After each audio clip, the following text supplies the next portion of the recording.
The Karmic Waters, the tale of betrayal and justice. In a small, unassuming town, the waters of fate ran deep. The story begins with a family whose lives were intertwined in a web of secrets, lies, and betrayal. At the center of it all was Marlene, a woman in her late 40s, a mother and grandmother, who had always prided herself on keeping her family together. But her pride and ego had blinded her to the darkness festering under her own roof. Marlene's partner, Victor, was a charming but troubled man.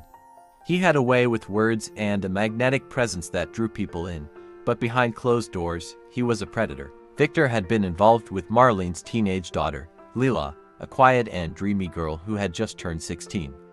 The unthinkable had happened. Lila was pregnant, and the baby was Victor's. The truth came crashing down when Lila gave birth prematurely, 7 months into her pregnancy. The baby's arrival was a shock to everyone except Marlene. She had known. She had seen the signs, the missed periods, the whispers between Victor and Lila, the way her daughter had withdrawn into herself. But Marlene had chosen to look the other way. She loved Victor, or at least the idea of him, and she couldn't bear the thought of losing him. So, she sacrificed her own daughter to keep him close. When the authorities got involved, the town was thrown into chaos. Victor was arrested, but the investigation didn't stop there.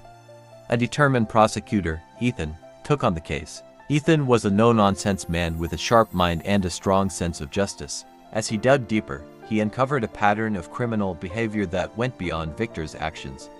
Marlene, it seemed, had been complicit all along. Ethan discovered that Marlene had confronted Victor months earlier, when she first suspected something was wrong. But instead of protecting her daughter, she had begged Victor to stay. She had convinced herself that Lila was somehow to blame, that her daughter had seduced Victor. It was a twisted logic, born of desperation and denial. Marlene had even texted Victor, pleading with him not to leave her, while her daughter cried in the next room. Lila, meanwhile, was beginning to find her voice. She had been terrified to speak up, afraid of what her mother might do, afraid of what Victor might do. But with the birth of her child, something inside her shifted. She realized she had to protect her baby, even if it meant exposing the truth about her mother and Victor. With the help of a social worker, Clara, Lila began to tell her story. Clara was a compassionate but fierce advocate for Lila. She had seen too many cases like this, families torn apart by secrets and abuse. She worked tirelessly to build a case against Marlene and Victor, determined to ensure that justice was served. As the evidence piled up, it became clear that Marlene had not only known about the abuse but had actively enabled it. The trial was a spectacle.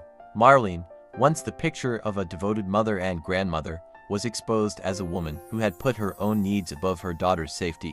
Victor, the charming manipulator, was revealed as the monster he truly was. And Lila, though broken and scarred, emerged as a survivor, determined to rebuild her life and protect her child. In the end, Victor was sentenced to prison, and Marlene faced charges of neglect and endangerment. The town was left reeling, grappling with the realization that such darkness could exist in their midst. But for Lila, there was a glimmer of hope. With Clara's support, she began to heal, finding strength in her role as a mother and in the knowledge that she had done the right thing.